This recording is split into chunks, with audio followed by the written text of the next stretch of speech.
Salut à tous! Alors aujourd'hui, je vous propose de vous amener sur mon chantier. C'est une maison que je rénove au coup par coup et j'arrive aujourd'hui à l'étape importante de la pose des volets roulants électriques. Alors concernant le choix du modèle de volet roulant, j'avais plusieurs possibilités qui s'offraient à moi. La première, la plus simple, c'était celle de m'orienter vers un fabricant de menuiserie et faire réaliser tout simplement des volets sur mesure. Et la deuxième, c'est la solution pour laquelle j'ai opté, c'est le choix de volets roulants électriques recoupables. Alors me concernant, ça a été un choix économique. Faut savoir que pour environ 250 € aujourd'hui dans le commerce, on trouve ce genre d'équipement.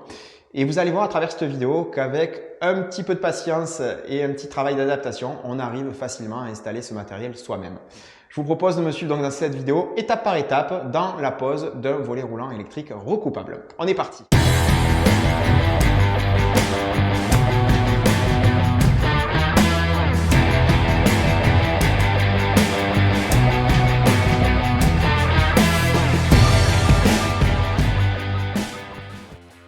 Donc concernant le choix du modèle, je suis parti sur un modèle de la marque France Combi.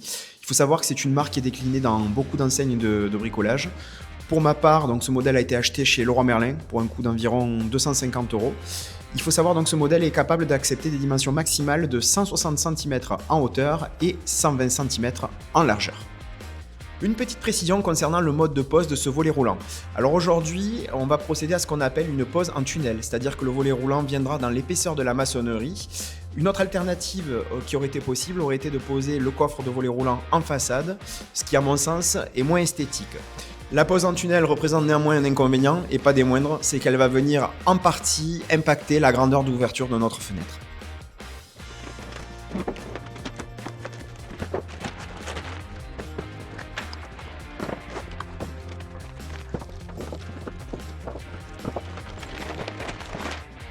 Un petit focus sur le contenu de ce kit. Donc premier élément, le mode d'emploi que je trouve relativement bien fait, assez pédagogique, je tenais à le souligner parce que pour ce genre d'équipement, ce n'est pas toujours le cas.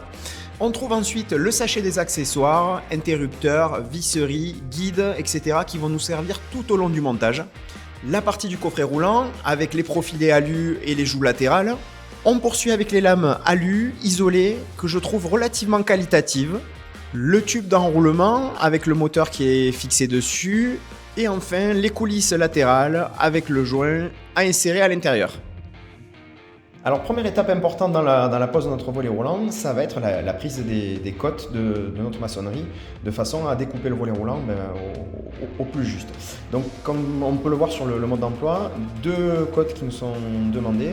La côte Y qui correspond à la hauteur minimale du coup de notre maçonnerie et la côte X qui du coup correspond à la largeur minimale de notre maçonnerie.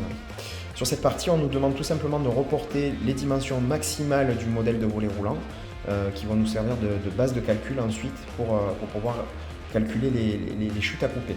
Donc là, en l'occurrence, on est, comme je le disais tout à l'heure, sur un modèle de 120 par 160.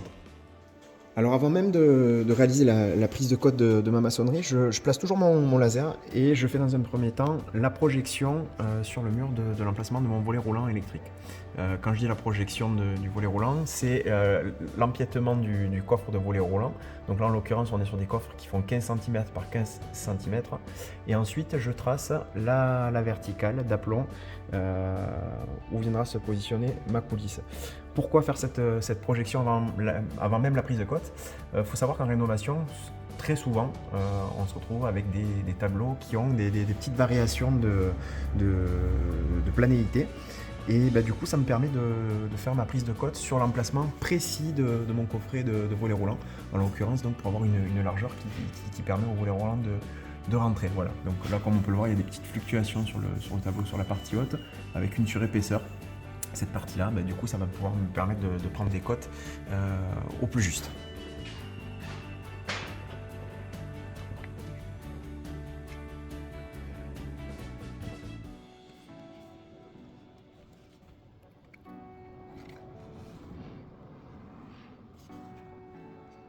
Je reporte les côtes que je viens de prendre. Ici, la hauteur minimale 131,5.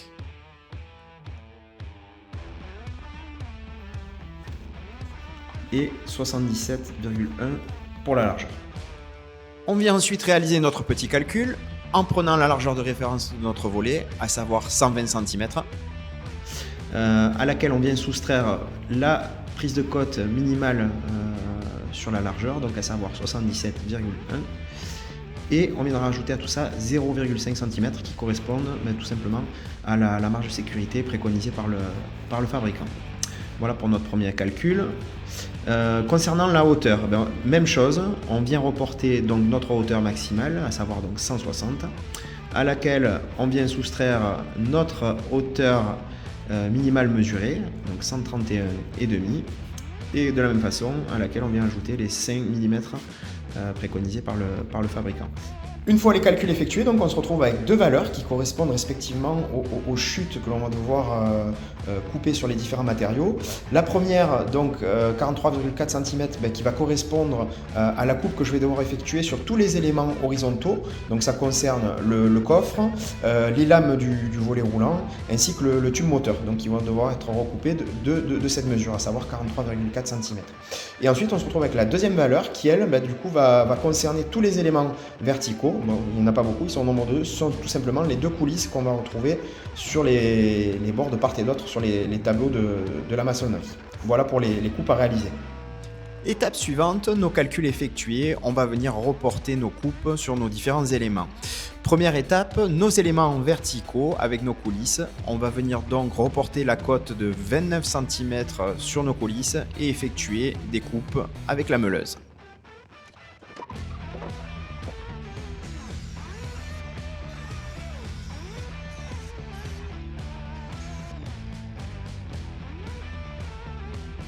Voilà, donc nos coulisses sont coupées à la bonne longueur. On va procéder maintenant au perçage donc, de nos coulisses pour pouvoir venir les fixer sur la maçonnerie. Donc ce qu'on va faire, c'est qu'on va réaliser 3 trous par coulisse. À chaque fois, on fera un trou à 10 cm de l'extrémité de la coulisse, donc de part et d'autre. Voilà, ici et ici. Et ensuite, on viendra faire un trou intermédiaire au milieu de la coulisse. Concernant le perçage, il va se faire avec 2 diamètres de forêt. Pourquoi 2 diamètres? Alors je vais vous montrer sur la tranche pour imaginer la chose. Donc vous voyez la coulisse. Donc dans cette partie-là, c'est ici que va coulisser en fait tout simplement nos lames de volet roulant. Et pour ne pas que du coup les vis qu'on va mettre dans la maçonnerie viennent créer une surépaisseur ou venir bloquer le coulissement des lames dans cette partie-là, on va faire en sorte que la vis ne soit que sur cette peau, vous voyez, cette partie-là de la coulisse. Donc on va faire un premier perçage à 5 mm qui correspond au diamètre de la vis qu'on va utiliser. Donc ce trou de 5 mm, il sera traversant sur les deux épaisseurs, donc à savoir celle-ci et l'intérieur. Et ensuite, sur la partie intérieure, on reviendra percer dans le trou existant de 5 mm pour agrandir en 10 mm, de façon à ce que du coup la tête de notre vis puisse passer cette première épaisseur et venir à l'intérieur de la coulisse.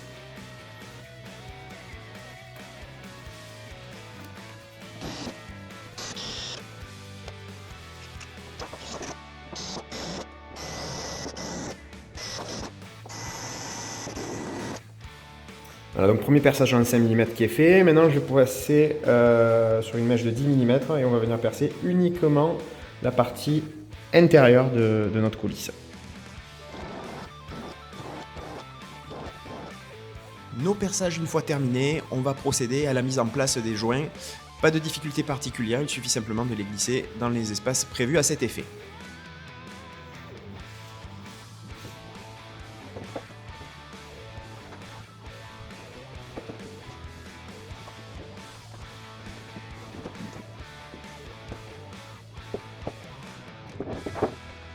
Allez, deuxième partie de la préparation de notre volet roulant électrique. On va venir découper tous les éléments horizontaux. Donc là, on va chercher la deuxième cote qu'on avait calculée tout à l'heure. Donc là, c'était une découpe de 43,4 à appliquer sur tous nos éléments horizontaux. Donc on va l'appliquer comme on le disait tout à l'heure, à la fois sur le coffre de volet roulant, sur nos lames et sur le tube du moteur. Donc première étape, je reporte cette cote sur la partie coffre du volet roulant.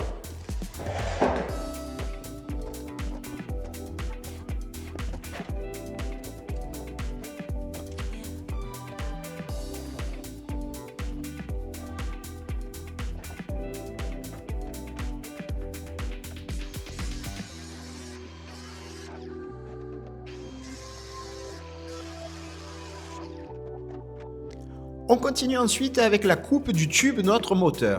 Donc comme vous pouvez le voir, le moteur est tout simplement emboîté. Il n'y a pas de solidarisation entre le tube et le moteur. Donc si vous avez un jour à le changer, c'est relativement simple. Il vous suffit simplement de retirer le moteur et de le changer par le nouveau, tout simplement. Voilà un petit point de précision qui était important à mon sens. On va venir donc maintenant reporter la cote de notre chute sur le tube du moteur et procéder, comme tout à l'heure, à la coupe avec la meuleuse.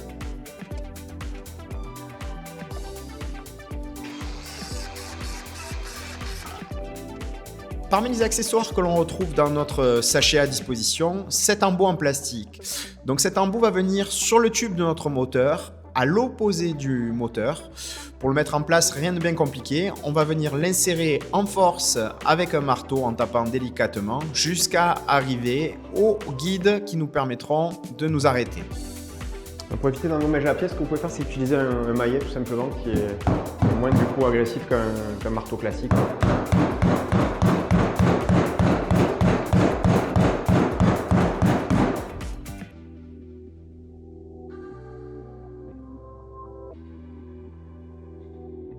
Avant de procéder à la découpe de la largeur de nos lames de volet roulant, on va maintenant s'intéresser au nombre de lames nécessaires dans notre coffret. Comme vous pouvez le voir ici, la hauteur finale à atteindre est de 131,5 cm. Il va donc falloir retirer le nombre de lames correspondant. Sur ce point, la notice est assez explicite. On va tout simplement diviser la hauteur de notre chute 2, à savoir 29 cm, par la largeur d'une lame qui est de 4 cm, et on obtiendra le nombre de lames à retirer. En l'occurrence ici, 7 lames. Avant d'attaquer la découpe des lames, je vous fais un petit focus sur l'installation que j'ai l'habitude de faire pour pouvoir travailler sereinement. Au-delà de la grande surface plane, je fixe systématiquement deux guides, en l'occurrence ici une règle de maçon et un morceau de contreplaqué que je maintiens avec des serre-joints et que je dispose d'équerre de façon à maintenir l'alignement de mes lames.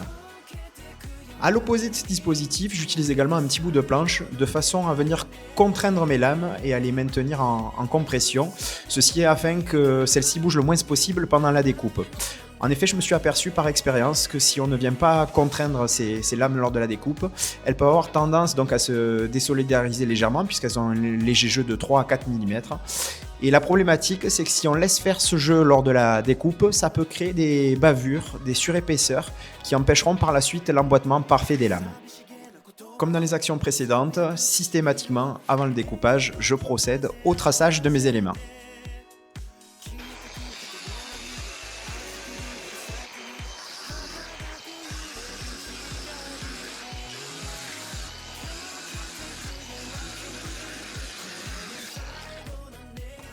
Alors comme vous pouvez le voir, on se retrouve avec une coupe qui est relativement propre, parce qu'on pourrait penser le contraire avec une meuleuse. Là pour le coup, vous voyez, avec un disque fin et en immobilisant correctement les lames, on se retrouve avec quelque chose qui est vraiment correct. Voilà. Pour le coup, j'ai déjà essayé les deux méthodes, que ce soit la scie à métaux ou la meuleuse. Je ne saurais pas vous dire laquelle va la plus vite. En tout cas, là pour les moyens que j'avais à ma disposition, ça me permet de faire une coupe propre et puis en sécurité, quoi. Dernier élément de nos éléments horizontaux à découper, la barre de finition. Donc cette barre va venir se mettre a posteriori entre nos lames de volet roulant et la maçonnerie. Comme pour les éléments précédents, on vient reporter la dimension de notre chute des éléments horizontaux et on procède à sa découpe.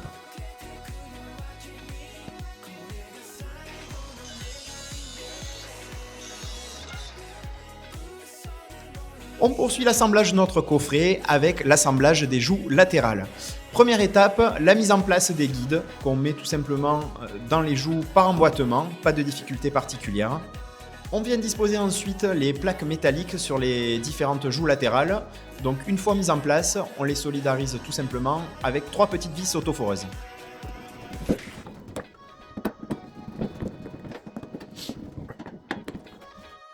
Alors ensuite, sur la partie tube moteur, on va venir disposer la plaque métallique. Sur cette plaque, vous allez retrouver plusieurs inscriptions qui correspondent aux différentes tailles de coffres de volet roulant existants. En l'occurrence ici, donc, mon coffret est un coffret de 15 par 15. Il suffit simplement de retrouver donc, la dimension correspondante. Et on vient l'immobiliser avec 2 petites vis fournies également dans le sachet d'accessoires. Étape suivante, on vient disposer notre tube moteur directement dans l'ajout en alu. La plaque que l'on vient d'installer permet l'immobilisation complète du moteur et on va ensuite créer une réserve avec le fil électrique dans l'ajout, ce qui constituera une réserve de sécurité en cas d'intervention ultérieure sur le coffret de volet roulant. On dispose ensuite la plaque métallique de protection qui, comme dans l'étape précédente, vient se solidariser avec 3 petites vis autoforeuses.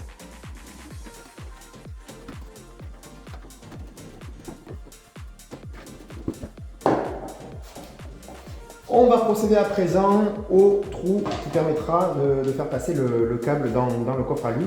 Donc le fabricant préconise de réaliser un trou environ 1 cm du bord et 3 cm depuis l'angle du caisson, donc ce qui nous ferait à peu près un trou dans ces environs. Donc je vais procéder maintenant à la mesure exacte et au perçage diamètre 10 mm pour permettre le passage du câble.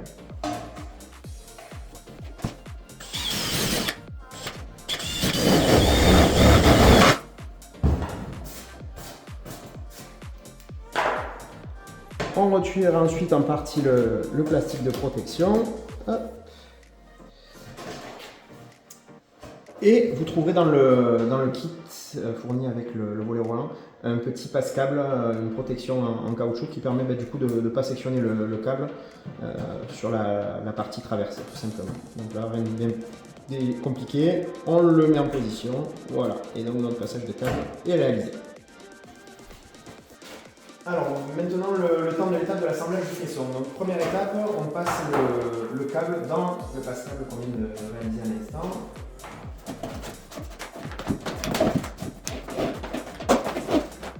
On vient ensuite prépositionner nos joues alu dans le caisson.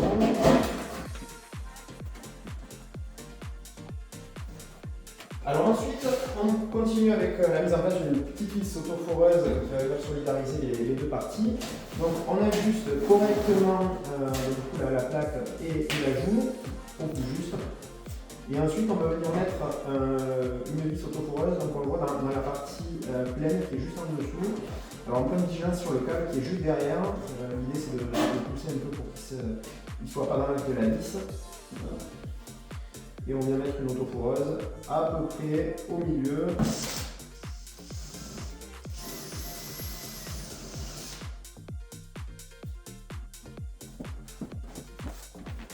On vient faire la même opération de l'autre côté.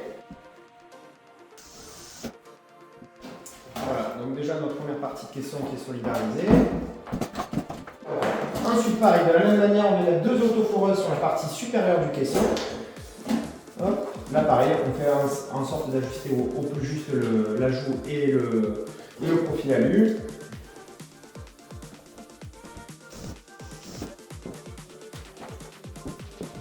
On vient reproduire l'opération de l'autre côté.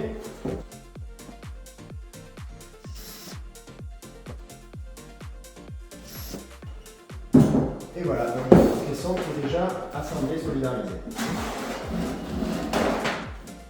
Alors avant de procéder à l'enroulement des lames dans le coffre du volet roulant, on va devoir déjà dans un premier temps mettre le moteur comme si la fenêtre était entièrement fermée, c'est-à-dire l'ensemble des lames déroulées.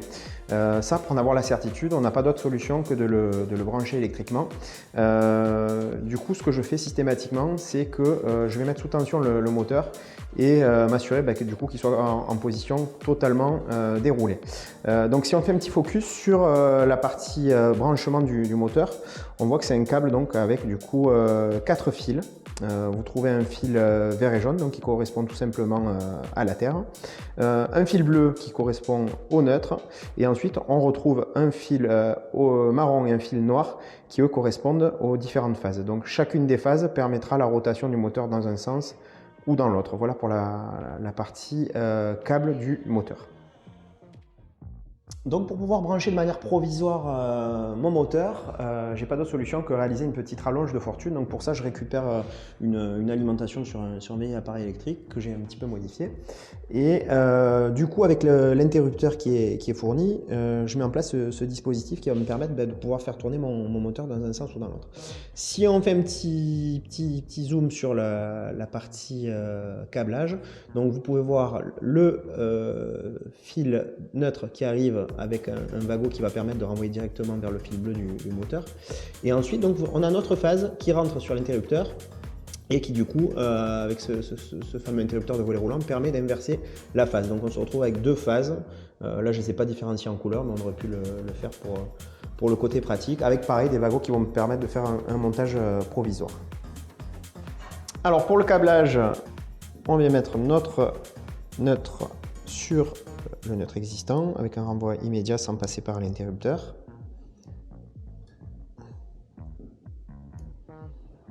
Et ensuite nos deux phases qui permettent d'inverser le sens de rotation du moteur. Alors vous pouvez les mettre sans distinction aucune, hein, simplement que c'est la fonction du bouton qui changera tout simplement, hop, peu importe le sens. Voilà. Voilà, donc là le moteur est sous tension et on va venir du coup appuyer sur notre interrupteur et voir si ça a une action sur notre moteur. On est bon. Donc là, comme vous voyez, j'ai appuyé dans le bon sens de rotation. J'ai le moteur qui déroule tout simplement. Donc je vais attendre qu'il arrive à embuter, qu'il s'arrête par lui-même. Voilà, donc là on vient d'entendre le clic final. Notre moteur est vraiment arrivé en fin de course. Sur sa position déroulée. On continue avec la mise en place de nos coulisses. Donc j'ai conservé ma règle en alu que j'avais tout à l'heure qui va me servir d'appui tout simplement. Je prépositionne ma première coulisse et une petite astuce, c'est d'utiliser une des lames que vous n'avez pas utilisées pour créer la surépaisseur nécessaire pour pouvoir donc élever vos lames et pouvoir les insérer dans la coulisse confortablement.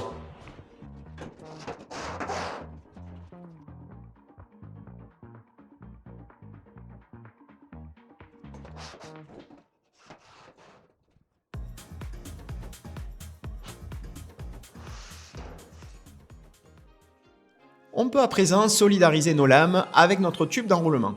Pour ce faire, deux crochets en plastique qui sont fournis dans le kit à disposition. Pour les mettre en place, il suffit simplement de faire glisser le crochet dans la dernière lame et on viendra solidariser le crochet avec le tube d'enroulement à l'aide des petits crochets métalliques qu'il suffit d'insérer tout simplement dans les trous à disposition.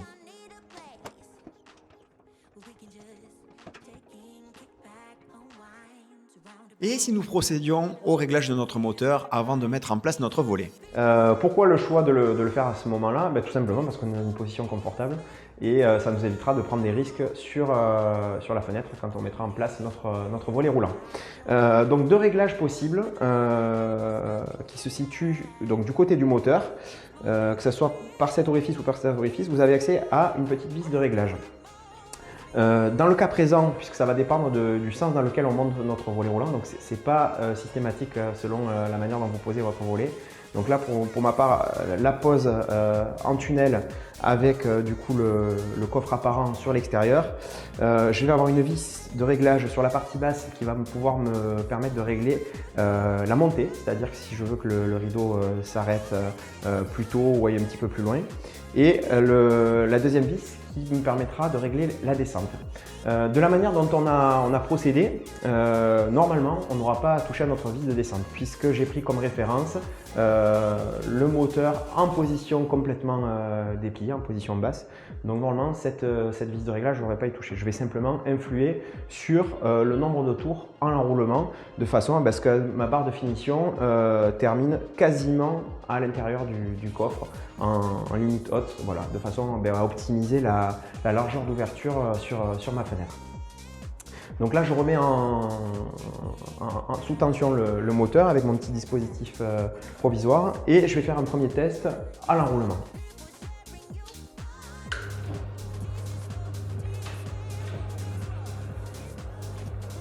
Alors là je viens d'arrêter manuellement l'enroulement de mon volet puisque le volet ne s'est pas arrêté naturellement à la position où j'aurais souhaité.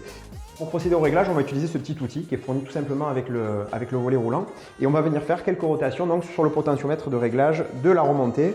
Donc là je vais faire au hasard quelques tours du coup pour l'empêcher de monter aussi haut et on va faire un test, voir si du coup notre volet s'arrête plus tôt. Le volet s'est arrêté volontairement une dizaine de centimètres en dessous. Donc ce que je fais, c'est que je laisse l'interrupteur dans sa position et je vais venir manipuler donc du coup sous tension le moteur et je vais procéder pas à pas pour finaliser le réglage de ma remontée.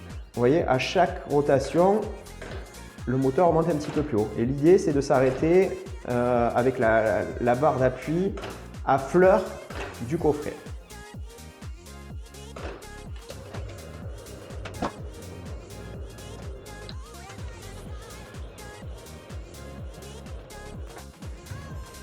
Et voici notre réglage terminé. On finalise la mise en place de notre coffre. Même principe que pour le panneau arrière, donc on vient ajuster au plus juste et on vient mettre une vis sur la partie inférieure, ce qui nous permettra du coup, une fois en position, de pouvoir faire les réglages si nécessaire. Même pour opération de l'autre côté.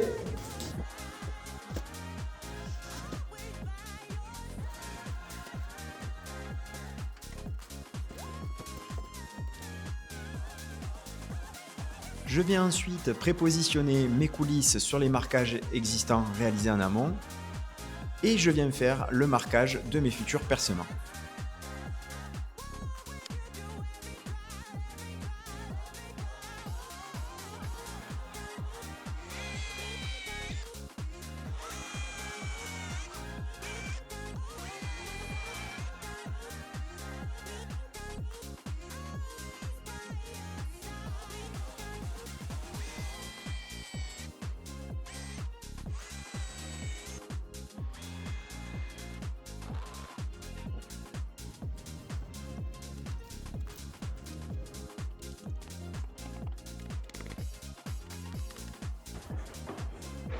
Alors ensuite je vais prépositionner mon volet et puis je vais passer déjà le câble dans la gaine.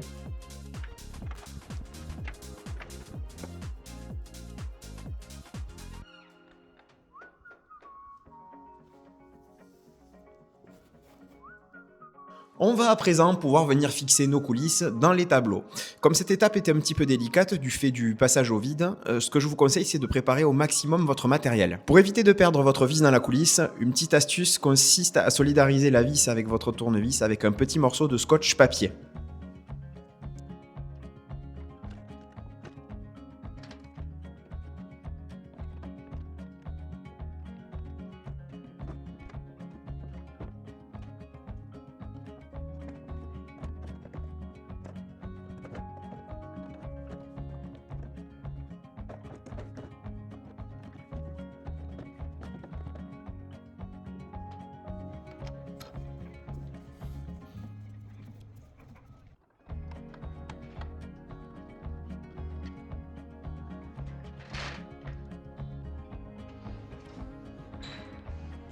Allez, on procède au test, on va voir si nos réglages sont toujours OK.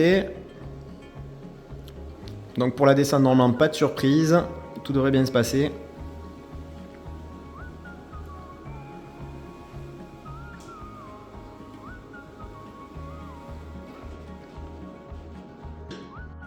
Allez, c'est OK pour la descente. Maintenant, on va voir la remontée, ce que ça donne.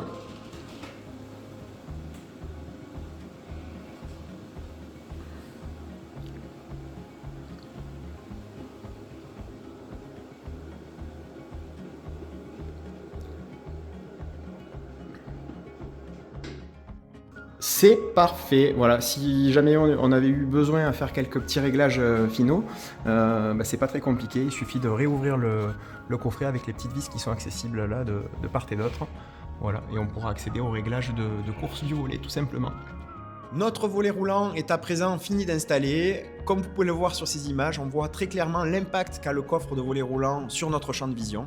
Ça fait partie malheureusement des contraintes qu'il faut savoir accepter lorsqu'on pose un volet en rénovation. Merci de m'avoir suivi dans cette installation. On se retrouve très vite pour de nouvelles aventures.